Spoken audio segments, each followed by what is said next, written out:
Hello friends. आज की tips and tricks बहुत ही यूज़फुल है, तो देर नहीं करते हैं और जल्दी से वीडियो को शुरू करते हैं। आज का मेरा जो सबसे पहला टिप है वो है कुकर की लास्टिक को लेकर। जब भी हमारे यहाँ कुकर की लास्टिक ख़राब हो जाती है तो हम उसको हटा देते हैं, उसकी जगह हम दूसरी लास्टिक का यूज़ कर लेते हैं। और जो ख़राब लास्टिक होती है हम समझते हैं इसका कोई यूज़ नहीं है, इसको इधर उधर रख देते हैं। लेकिन आज मैं आपको एक बहुत ही अच्छी टिप बताऊँगी जिससे कि हम बेकार लास्टिक को भी यूज़ में ला सकते हैं। हमें करना क्या है, आपने देखा होगा हमारे यहाँ बहुत सारे टेप होते हैं जिसको हम इधर उधर रख देते हैं और हमें जब ज़रूरत पड़ती है तो टाइम पर मिलते ही नहीं हैं।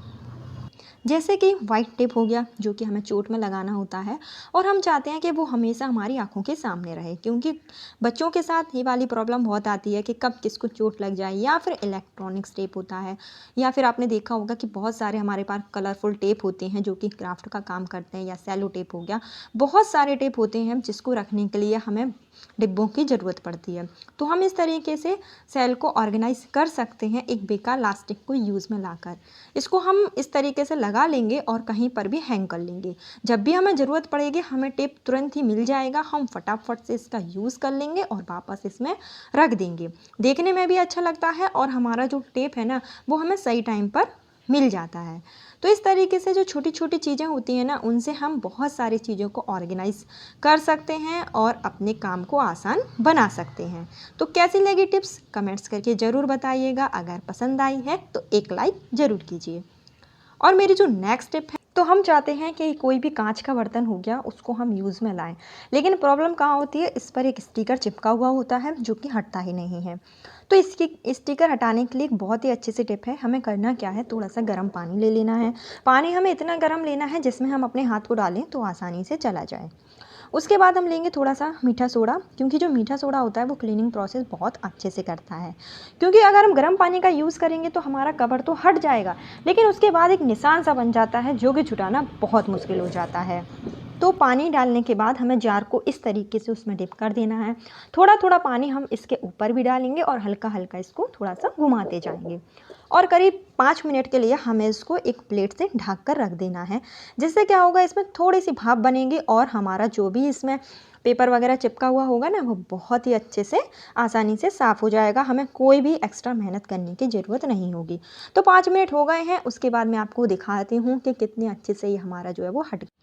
तो जब हम देखेंगे ना चारों साइड घुमाकर, तो थोड़ा सा इसका जो पोर्शन है वो अपने आप ही आपको उभरा हुआ सा निकला हुआ दिखाई देगा। तो बस वहीं से हमें थोड़ा सा पकड़ना है और इस तरीके से हमें खींच देना है। इससे देखेंगे कि आपका एक ही मिनट में आपका पूरा रैपर जो है वो बहुत अच्छे से हट जाता है। तो ये ट्रिक बहुत अच्छी है, आप इसको यूज़ कर सकते हैं अगर आप नए बर्तन लेकर आए हैं, या बहुत से ऐसे डिब्बे हैं जिसमें किसी और चीज़ का पेपर चिपका हुआ है और हम उसको यूज़ करना चाहते हैं। तो इस ट्रिक से आप बहुत ही आसानी से कर सकते हैं। और बस आप पानी से थोड़ा सा वॉश कर लीजिए, बहुत अच्छे से क्लीन हो जाएगा। और मेरी जो नेक्स्ट टिप है वो है बहुत यूज़फुल। तो आपने देखा होगा कि हमारे घर में जब भी हम कॉफ़ी का यूज़ करते हैं तो कॉफ़ी हम इस डिब्बे में भर के रख देते हैं, या फिर हम कोई और पैकेट वाली कॉफ़ी लेते हैं और किसी और डिब्बे में रख देते हैं। हम चाहें जैसे कॉफ़ी को रखें, लेकिन थोड़े दिनों के बाद हम देखते हैं कि जो कॉफ़ी होती है ना उसमें कुछ गुठले से पड़ जाते हैं। ऐसा क्यों होता है? क्योंकि इसमें थोड़ी सी नमी पड़ जाती है। वो चाहे किसी भी टाइम पर पड़ गई हो, जब हम कॉफ़ी को यूज़ कर रहे हो उस टाइम पर, या जैसे भी हो, नमी इसमें थोड़ी सी आ ही जाती है। तो इसके लिए एक बहुत अच्छी सी ट्रिक है।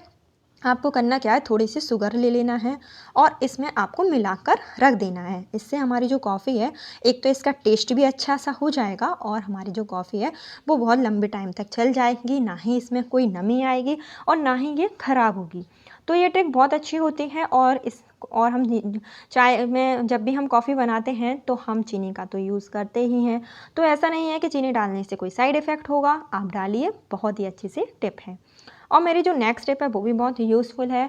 तो अक्सर होता है हमारे यहाँ कोई भी पैकेट आता है तो हम क्या करते हैं, उसका सामान किसी डिब्बे में भर लेते हैं, लेकिन थोड़ा बहुत उसमें कुछ ना कुछ बच जाता है जिसको हमें रखना बहुत ज़्यादा मुश्किल हो जाता है, क्योंकि हम पैकेट को इधर उधर से मोड़ मार के रख देते हैं।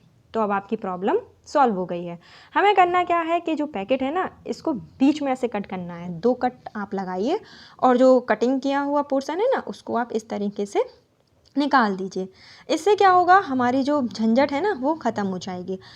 तो अभी मैं आपको बताती हूँ कि किस तरीके से हम इस पैकेट को रखेंगे जिससे कि हमें एक्स्ट्रा कोई भी डिब्बे की ज़रूरत ही नहीं पड़ेगी और हम इस पैकेट को चाहे जहाँ जैसे भी रख सकते हैं। तो अभी मैं चाय पत्ती का पैकेट मैंने खोला है और चलिए उसको जल्दी से भर लेते हैं। तो मेरे पास छोटा ही डिब्बा था तो इसलिए मैं ये टिप को ज़रूर फॉलो करती हूँ, क्योंकि मेरे पास अक्सर पैकेट जो है वो इसी तरीके के बच जाते हैं। और उसके बाद हमें करना क्या है, दोनों हाथों से थोड़ा सा इसको तानेंगे ना तो एक हमारा अच्छे से गांठ बन जाएगी। आप इसकी गांठ लगा लीजिए और ये जो गांठ होती है वो बहुत मजबूत होती है। इससे क्या होता है, हम पैकेट को कहीं पर भी रख दें, हमें ना तो इसके ऊपर कोई पन्नी चढ़ाने की ज़रूरत है, ना ही हमें एक्स्ट्रा कोई डिब्बा लेना है। हम देखते हैं हमारी गांठ इतनी ज़्यादा मजबूत हो जाती है। और अभी मैं आपको अच्छे से घुमा कर भी दिखा रही हूँ। तो एक बहुत अच्छी सी टिप है, आई होप आपको पसंद आई हो। अगर आपको पसंद आई है ना तो इसको ज़रूर से ट्राई करके देखिएगा, तब आपको पता चलेगा कि हाँ ये कितनी यूज़फुल है। तो आप देख सकते हैं कि हमारा पैकेट अच्छे से बन गया है।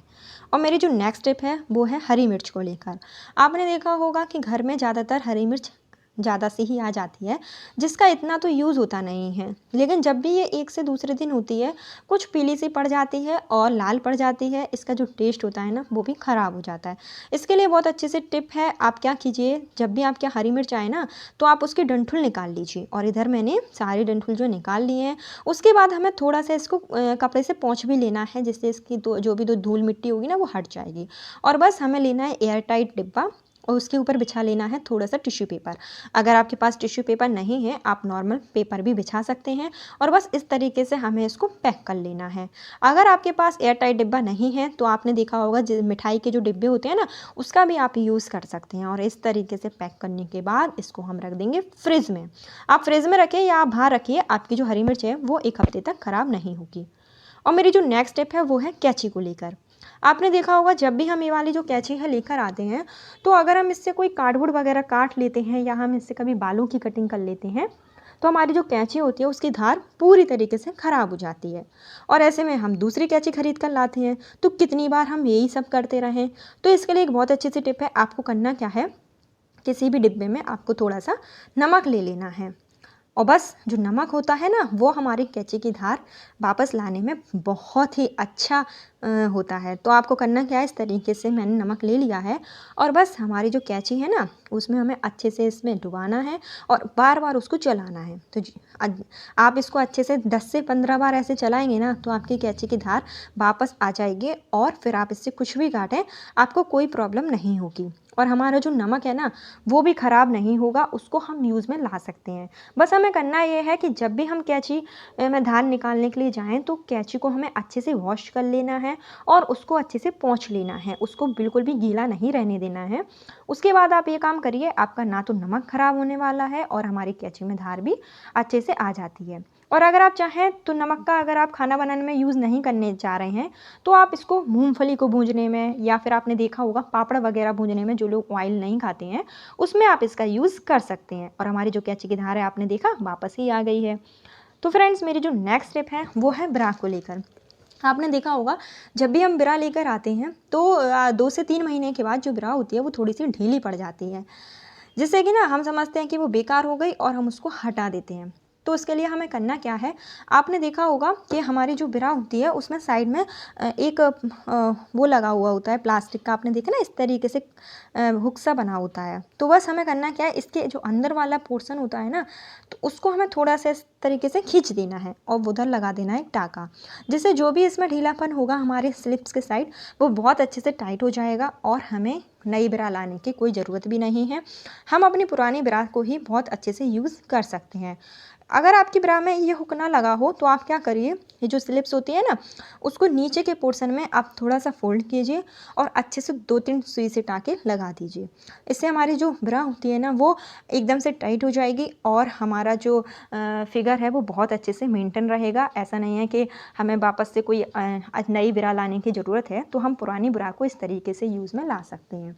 और अगर आपकी ब्रा का साइज़ थोड़ा सा कमर की साइड से ढीला हो गया हो तो आप क्या कीजिए, जो हुक वाला पोर्शन होता है ना उसको आप कटिंग कर लीजिए और थोड़ा सा हुक वाला पोर्शन आप आगे के साइड थोड़ा सा खिसका के और आप इसको सिलाई मशीन से या फिर हाथ से ही आप इसको थोड़ा सा सिल लीजिए।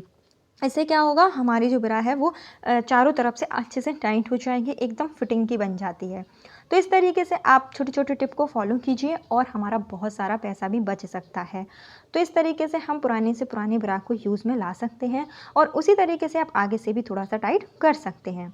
कैसी लगी आपको मेरी टिप्स, कमेंट्स करके ज़रूर बताइएगा। चैनल पर नए हैं तो वीडियो को लाइक, चैनल को सब्सक्राइब बिल्कुल भी मत भूलिएगा। कल फिर मिलती हूँ नेक्स्ट टिप के साथ। Bye bye.